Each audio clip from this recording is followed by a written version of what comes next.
And we're very pleased to welcome back to our studios Paul Martin, the 21st Prime Minister of Canada, Finance Minister from 1993 to 2002, and it's good to have you in that chair again, sir. Well, it's good to be here. Well, we've got a lot to talk about here. Technically, I guess our country's been out of recession for a couple of years now, but we are seeing kind of daily, increasingly bad news come out of the United States, and let's start there. What do you see as the specific source of the problem with the American economy today? Well, before I do it, let me just pick up on something you said. You used the word technically we may be going back into recession. I think that you're quite right to use the word technically, because I think if you take a look at the revised figures of what happened in 2007, 2008, that was a massive contraction. One can easily argue that we're not out of that downturn, and it's a continuation. But what happened in the United States, I think, simply was, 10 years of buildup of excessively low interest rates, a bubble allowing to burst, and essentially people being allowed to believe that an increase in the net worth of their housing, in fact, compensated for the fact that their incomes weren't going up. And so the whole thing simply came apart. But when you couple that with what happened in Europe, which I believe is much more serious, then I think clearly we have got the makings of a perfect storm. And that's what we're trying to work our way through. We'll get to the European situation in a second, but the problems that are happening in the United States today, are they distinct and different from that which brought the House of Cards down 3 years ago? Oh yeah, absolutely. They are well, yes and no. I mean, what brought the House of Cards down? The whole question of Lehman Brothers, as an example, yes. the failure of the banks to be responsible. That certainly is a major part of what we're dealing with today, and stem from that. But I think no. I think that what we're dealing with as well is the fact that the United States has not adjusted as well as it should have to the rising Eastern economies in China and India. We have not recognized that the workplace has changed, and that in fact, that better training is required, retraining is required, the jobs have changed within the United States. The huge unemployment factor of the 18 to 24-year-olds is an example of what we're dealing, and that was something that was building up long before. Hundreds of millions of dollars have been spent by governments to stimulate the economies. How well has it worked so far? Well, I think it's worked better than what people think. I think certainly that the infrastructure spending is... Did I say millions? I meant billions. Yeah. Hundreds of billions if I said millions. When I became finance minister, I could never talk about anything else but billions. Right. But the fact is that the infrastructure spending, I think, has worked well. I don't think that the retraining has been anywhere near what it should have been. I don't think the reinvestment in education has worked as well as it should have. Are we limited in the short term to what we can do in this country to fix all of this? Well, we're not limited nearly as much as those countries who are having to impose austerity, whether they're right to do so or not. I think that this is the time in Canada, as an example, to invest heavily in education. And the reason is pretty simple. The fact is other countries are imposing austerity, their educational institutions are declining as a result. Our education institutions are very good. This is the time to bring the best and the brightest from the rest of the world to prepare us for the kind of competition that we're facing. In terms of infrastructure, let me just make 2 points. It isn't so much stimulus as we need better infrastructure if we're going to be a productive nation. When interest rates are low, when labor is available, that's the time to invest in infrastructure. But I can tell you something else, and this was very clear when we did the infrastructure program the time we were fighting the deficit 10 years ago, and that is the comeback to governments, provincial governments and the federal government, as a result of increased taxes of the people who are building on infrastructure, the people who are providing it, corporate taxes, is very great. And there's a very good payback coming from that infrastructure. But the criticism I hear is that, yes, infrastructure for sure, but what we didn't need was more, you've heard this expression, bridges to nowhere in hockey arenas. We needed right, we needed bullet trains. And we haven't done that. Well, so have we done the wrong things? Well, absolutely. If the infrastructure program that was done was simply, it was a quick response. Some of it was obviously excessively political. No, what we need is the kind of infrastructure that's going to give us better ports, that's going to give us better roads, that's going to give us better transport systems, the kind of infrastructure that is worth borrowing for, because it's going to pay off over a 25 or 30-year period.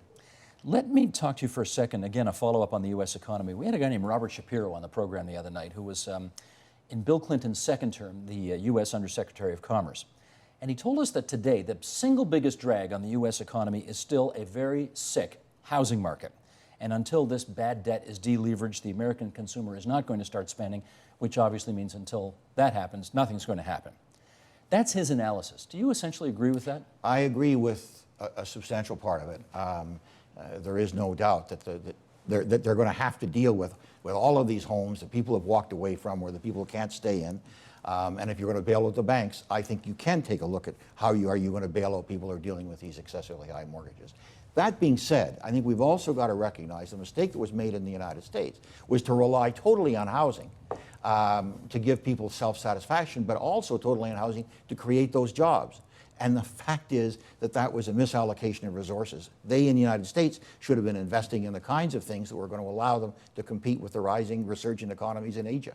So last Thursday night when Barack Obama gave his speech to the nation, did you hear anything that you thought adequately addressed the housing issue? Oh, I think, well, no, I was going to say I thought it was a very good speech. I think that the emphasis on education, the emphasis on infrastructure was very well said. But no, he did not deal with the housing crisis the way that he should have. And I think that that was a gap in what he had to say. Okay, Europe. You mentioned it earlier. We want to take a look at the troubled banks over there, the sovereign debt that they have over there. Economically stable countries, I guess mostly Germany, are extending loans to the sicker countries of Europe to buy time off so they can stave off their defaults. They've been at this for a while. Does it look like it's working? No, it's not. Why isn't it working? Well, because they're not facing up to the fundamental issue. The fundamental issue is that you can't have a common currency. You can't talk about an integrated economic union unless you're prepared to go all the way.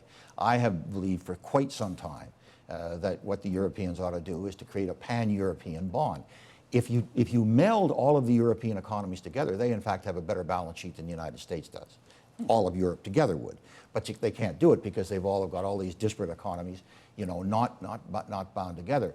But the fundamental issue is that you can't have a pan-European bond unless you're prepared to completely integrate economically. And of course, the Germans, the Dutch, and the Scandinavians, well, certainly the Germans and the Dutch, won't do it. So does that require a super governmental structure or a super governmental Ministry of Finance for all of the EU to make that happen? Well, I don't know how you can have a monetary union unless you've got basically a common fiscal policy throughout Europe. And I don't think you can do it in this sort of higgledy-pockledy way that they're doing it in Europe right now. And the idea put forth, in fact, by the French and the Germans that what we'll have is an overriding understanding between us as to how we will work. Well, forget it. They tried that. Didn't work. When you say they should go all the way, though, a lot of the commentary we hear nowadays is Europe is too integrated and it's going to start falling apart. If anything, people are going to start leaving the Eurozone. You're saying you got to go in the exact opposite direction? Well, what I'm saying is that you can't be neither fish nor fowl. You've got to be one or the other. Pick a lane. Pick a lane. Exactly. That's very well said. I'll use that. And I stole it from Dalton McGuinty. He said it in that chair a few nights ago. Really well. Okay. Yeah. Well, maybe he stole it from me, but he did. Actually, he did. Good for you. The fact of the matter is, you cannot have an economic union unless the economic union has the tools to make it work. That's why the Canadian Federation works. That's why, under most instances, the United States works. Who needs to lead that effort? Oh, I think the strongest countries, Germany and France. Do they want to do it? No, they don't. They have a real problem. I think, to be truthful, that the administration does. If you start talking, and I've done it, talked to a number of the senior Germans, the French, they do, but they recognize that it's just not politically saleable at the present time in Germany. Have you spoken to their officials recently and suggested that this is something they ought to look at? Well, I was at a very big conference. I spoke at a big conference of economists in Provence, in France, this summer. And there were economists from all over. And I was amazed when I put forth the argument for the European bond and what they were going to have to do. Politically, publicly, they were very skittish. In the private conversations, these are the economists, not the politicians, virtually unanimous support. Why can't you get there from here? Because, in fact, you know, the European Union was built on a set of promises. And those promises were not an integrated economic union of the kind that we're talking about. And the populations in places like Germany, like Holland, are just absolutely against it, because what they think is they're just simply going to pick up the pieces for the Greeks or the Portuguese. Well, I mean, I guess in a sense, you're asking people to double down on this idea. And this idea is under a lot of criticism right now. Is this a bit, politically, is this too much to ask right now of people? Well, what's the alternative? I mean, the Europeans feel very strongly that they've got to protect the euro, that the Eurozone has to be able to continue. All I'm really saying is if that's what you really want, then this is the penalty that you're going to have to pay, which I don't think is that much of a penalty. I think, in fact, if Europe was to do it, you'd find a resurgent Europe. But they would have to go through, no doubt, the tortures of the damned to get there. We know that the crisis in Europe right now is a mostly financial crisis, but we also see it leading very much to politics. And I wonder, as you kind of look down the road, I wonder how far and how deeply you see this political crisis going. In other words, could the foundations of the Union itself be in trouble right now? Well, I think that obviously, if you look at most commentators, that's exactly what they're saying. Do you agree with that, though? Do I think that oh, sure. I mean, I do not think that they can continue along the lines that they are, which is, as I said earlier, being neither fish nor fowl. I think they're going to have to essentially choose, to use your expression, one path or the other. And eventually that's going to happen. I think that muddling through, which is sometimes not a bad way to operate, is not going to work in this case. Nouriel Roubini, of course, says it's over. Time to pull it apart. Let's stop wasting time. Is that an option? Well, it's certainly an option for him and for a number of other people who just think the time has come. I myself think that would be a tragedy, and which is why I would take the opposite course. Tragedy because? Oh, because the costs of undoing the euro would be simply staggering in terms of bankruptcy of financial institutions, in terms of countries, people being wiped out, individuals being wiped out. The human costs of undoing what they've had to do would be overwhelming. And anybody who sort of says we can just do this and it's easy, forget it. Okay, let's, in our final segment here, let me bring you home. And I know you hate my asking these kinds of questions, which is exactly why I'm going to ask it this way. And that is, if you were still living in 24 Sussex, or you were still the finance minister of the country, what might you be doing today to deal with the economic problems that we have that are not happening right now? Well, I'm not living there, and I'm talking to you, and I'm quite enjoying it. And so, but what I would do, I think, is to take advantage of the fact that we have to deal with our deficit. I mean, we have a structural deficit. We went into deficit before the crisis occurred, and we've got to be able to deal with that. But that being said, we're not in the situation the United States or the Europeans are in. And this is the time to invest in infrastructure, and it is the time to invest in education. Because this is what is going to give us, as a nation of 34 million people, the capacity to trade with massive economies like China, India with 1 billion too.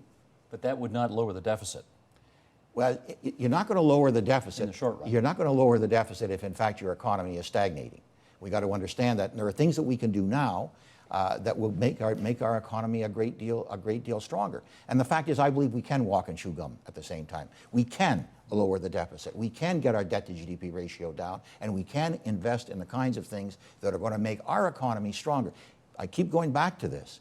That what makes a nation strong is the strength of its middle class. We've only got 34 million people to draw on. And we do depend on the rest of the world exporting to them. If we're going to do that, we'd better make sure that we've given ourselves the tools to do so. I know you thought it was a bad idea, like I think every other economist in the country except for one, and he happens to be Prime Minister, cutting the GST by 2 points.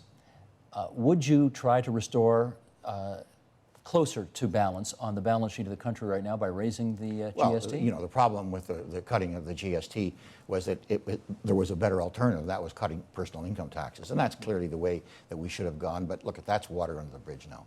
So can you raise the GST right now? Well, those are decisions which a government is going to have to take.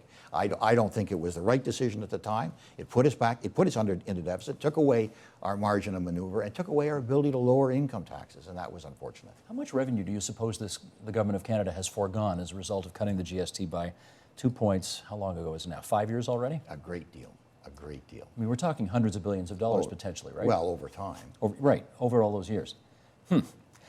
I want to ask you about a book. I don't know if you read Ken Rogoff and Carmen Reinhardt's book, This Time is Different, which shows that economic problems that stem out of financial crises, as opposed to regular recessions, are very long and very deep, and as their title suggests, this time it's different. So generally speaking, are our governments doing the right things to deal with a crisis that this time is different? Well, I read about half of the book, but I did, then when I did it, even luckier, I got to sit down and talk to Ken Rogoff about it. Even better. That was even better. I think their thesis is dead on. In fact, they've proven it. And what they've also proven is that the worst financial crises are ones that stem from the failure of financial institutions.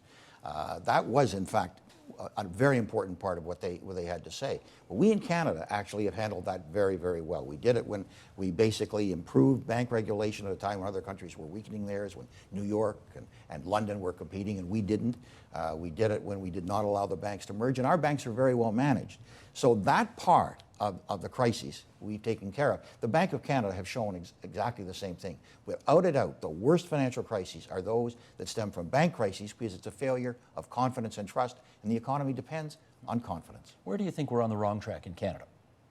Well, I think that we are largely on the right track, except that I don't think that we're investing in the kinds of things that really count. When you said, 5 minutes ago that the infrastructure program that the government put into place, when that infrastructure program, as you said, was, basically fake lakes and this kind of thing, that was a terrible blow at what could have been done to really make the country stronger. And if we're going to do it, the next time it shouldn't be shovel ready. It should be take advantage of this downturn when interest rates are low, when labor is available to rebuild what is a desperate need, and that is the infrastructure of the country. And that goes right across from coast to coast to coast. An odd political question, just to finish up here. Do people prefer to be prime minister when everything's going to hell, or do people prefer to be prime minister when basically things are good? Well, I think people prefer to be prime minister when their time has come. And I think under those circumstances, there are going to be problems. They want to deal with them. But I think ultimately what you want to do is you want to build. You want to build for the future. It's one of the reasons, for instance, when I was prime minister, I got so heavily involved in the healthcare issue, in the Aboriginal issue, and in the cities issue, because this is where you build a country. Gotcha. Mr. Martin, as always, it's good of you to come into TVO tonight and help us out with this. Thanks so much. Thank you.